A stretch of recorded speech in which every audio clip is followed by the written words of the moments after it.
बहुत बहुत धन्यवाद महाराज जी।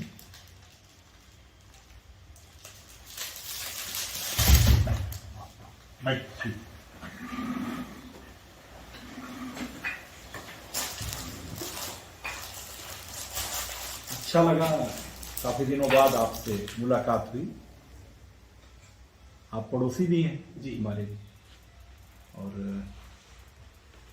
काफी दिनों बाद इस सेंस में मुझे लगता है 1 साल तो हो गया एक साल हो गया, मुलाकात कोरोना हुई। के कारण जो है थोड़ा सा कई बार उसके बाद मुलाकात नहीं हुई, जी लेकिन एक ड्रास्टिक चेंज, जिसको क्या बोलते हैं हम लोग, इसको बोलते हैं कि एकदम एक छोर से दूसरे छोर का परिवर्तन मैं देख रहा हूँ आपके अपने व्यक्तित्व में। आपके घर के हैं हम, ये हमारा सौभाग्य है। हम इस परिवर्तन पर, मतलब इस परिवर्तन यात्रा के बारे में कुछ जानना चाहेंगे, क्योंकि आप IITian हैं जी, IIT कानपुर से। जी, आपने बीटेक किया और एमटेक भी किया। जी किस सत्र में पास आउट है? सर 12 में बीटेक है, 2012 में, एंड देन 15 में एमटेक पूरा। जी। उसके पश्चात आपको कंपनी भी अपनी क्रिएट की थी। Social media management and software development का एक हम लोगों ने स्टार्टअप लिया और लगभग 7 इयर्स उसको रन किया। 7 ईयर लगभग रन उसको रन करते हैं, अभी भी रन करते हैं। लखनऊ उसका ऑफिस है, और अब आपके आशीर्वाद से छोटे भाई साहब उसको देखते हैं। फिर अभी अचानक कैसे आप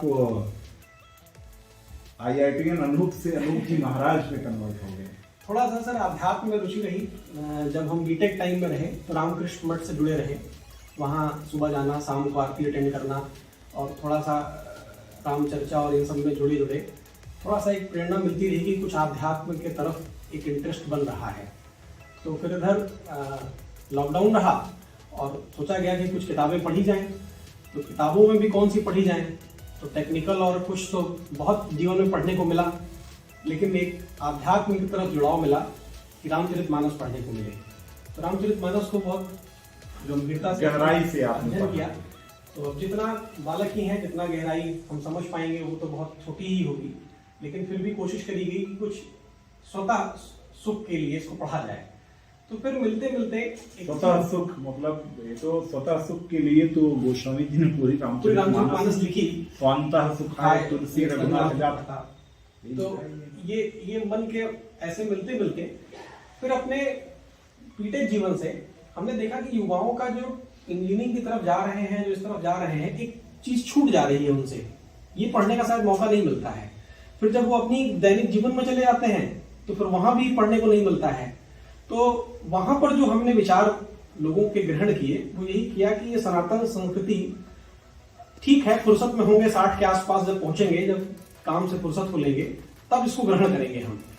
लेकिन जब मैंने इसको पढ़ा तो फिर एक मन में संकल्प बना कि चीजें जो हैं ये तो 60 से पहले की जीने की चीज बाबा बताए हैं, और वो हम स्किप करके 60 पर पहुंच जा रहे हैं, तो फिर ये छूट जा रहा है हमारी धरोहर। तो साहब ये एक मन में संकल्प जगा कि लोगों को थोड़ा सा जगाया जाए, और इसमें एक ये भी संकल्प बनाया है कि दक्षिणा की परवाह न करी जाए। स्वांता सुखाय है तो लोगों के लिए फ्री ऑफ कॉस्ट अवेलेबल होकर के राम कथा सुनाई जाए और आगे बढ़ा जाए, क्योंकि भगवान ने रोजी रोटी भर की व्यवस्था आपके आशीर्वाद से भगवान ने दी। बहुत ही अच्छी बात है। तो अब आपसे मतलब जब हमने देखा आपका वीडियो जिसमें IITian अनूप से जो ड्रास्टिक चेंज हुआ अनूप जी महाराज में, तो मेरे मन में बड़ी जिज्ञासा थी कि एक बार जब भी कभी आप इधर आए तो जरूर हम इस यात्रा के बारे में पूछे। इसीलिए आप देखिए जब ऑफिस बंद हुआ, अभी बात हुई, थोड़ी देर पहले मुझे पता चला कि आप हैं। तो इस समय देखिए कितना बज रहा है, रात के 8:45 बज रहे हैं। तो आपके लिए फिर से इसीलिए मुझे लगा कि बैठने का कोई ऐसा स्थान मिले, इसीलिए चले आए रात में 8:45 बजे। आपसे मतलब जिज्ञासा हमारे मन में बहुत थी। आपका स्नेह है। स्नेह तो हमेशा रहेगा, छोटे भाई के रूप में हो आप, लेकिन अब आप आचार्य अनूप जी महाराज हो, तो उस रूप में जो आपकी यात्रा थी उसको जानने का मेरे मन में भाव था। अब थोड़ा सा हम जानना चाहेंगे कि आप महसूस कैसा कर रहे हैं? थोड़ा सा तो जैसे एक IITian आप हैं जी, और हम मान के चलते हैं कि जो हमारे भाई, हम तो आर्ट साइड वाले स्टूडेंट हैं, अपनी व्यक्तिगत बात बता रहे हैं, आर्ट साइड के स्टूडेंट हैं, आपके घर से लगभग 2-3 किलोमीटर दूर ही वही जी कक्षा 10 तक पढ़े हैं जी। और उसके बाद सर्वोदय इंटर कॉलेज में कक्षा 12 तक। जी जी तो आईआईटी वाले तो जीनियस लड़के माने जाते हैं, हम हमेशा से मानते आए जी। हैं और वो माने क्या जाते हैं, वो होते ही हैं। थोड़ा सा तो ये यात्रा में कैसा महसूस हो रहा है आपने एकदम से, मतलब मैं कहूँगा कि एक प्रबल भौतिकता से प्रकांड आध्यात्म की ओर प्रस्थान किया। जी जी प्रबल भौतिकता का मतलब, हाँ एक दुनिया वो अलग है। इसको भौतिकता ही ना कहें, प्रबल वैज्ञानिकता जी से प्रकांड आध्यात्म, आध्यात्म में भी वैज्ञानिकता ऐसा नहीं है, बहुत ज्यादा है लेकिन इसमें। हाँ बल्कि कुछ हद तक ज्यादा है। जी। इस यात्रा में कैसा महसूस कर रहे हैं आप? साहब नई नई चीजें मिल रही हैं और ऐसा महसूस होता है कि हमारे दैनिक जीवन में जो चीजें घट रही हैं और जिन चीजों का एक एहसास शायद हम उन भौतिकता या साइंस या इंजीनियरिंग की किताबों से थोड़ा सा हम खो दिए थे कि जीवन कैसे जिया जाए, बड़ों से मिलना है तो कैसे मिला जाए, छोटों से मिलना है तो कैसे मिला जाए, हम अपने विरोधियों से भी मिले तो कैसे मिले। ये जो जीवन जीने की एक कला है वो महसूस हुआ कि रामकथा दे रही है। और अब जो है उससे एक जैसे किसी को कोई बात कहते वक्त हम किसी को कहें कि उसको माफ कर दो, तो उससे बेहतर है कि पहले खुद उसको उतारना पड़ेगा।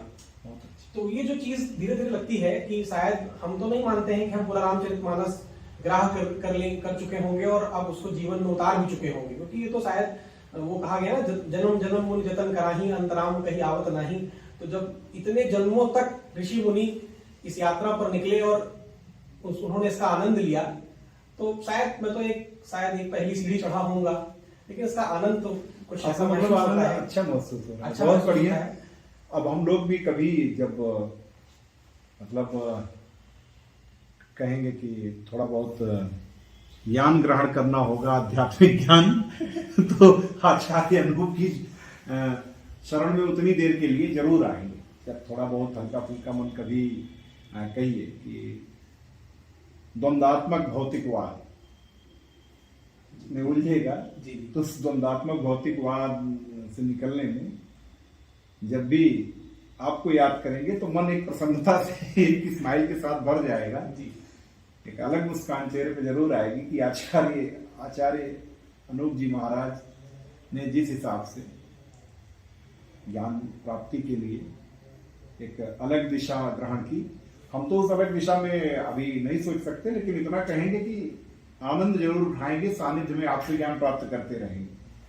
तो आपका साथ स्नेह है, आप हमारे बड़े भाई हैं और आपका हमेशा मतलब हम चाहेंगे कि इस रूप में हम लोग आपके टच में भी रहें, संपर्क में भी रहें, और कभी कहीं अगर कथा आसपास हो रही हुई और अगर आसपास हम रहे तो वहां जरूर थोड़े समय आपका